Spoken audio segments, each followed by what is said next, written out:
หาดทรายแก้วนักไงโอ้โหน่าเล่นมากเลยอ่ะเดี๋ยวไปดูกันเลย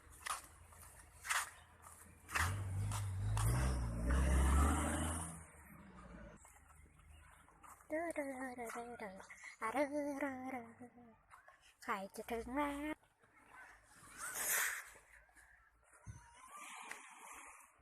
ว้าวทะเลสวยมาก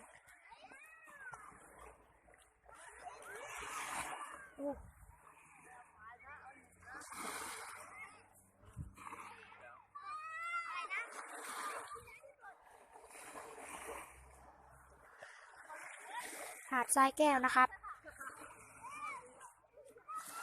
บรรยากาศเงียบเหงามาก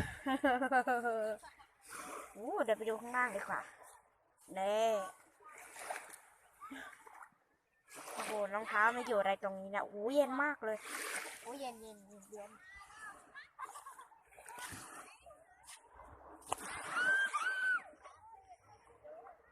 ที่นี่ดูสวยมากเลยนะเนี่ย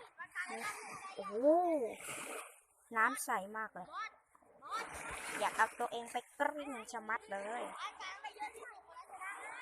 ไม่โดนหรอกขึ้นไม่โดนหรอกโอ้โหโดนจนได้โอ้โหมีหอยเลยดูเซผมก็ไปเที่ยวกับพ่อแม่นะครับอันนี้พ่อแม่ผมอยู่โน่น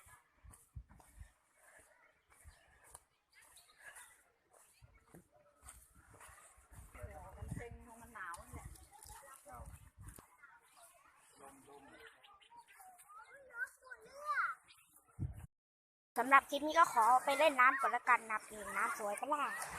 บ๊ายบาย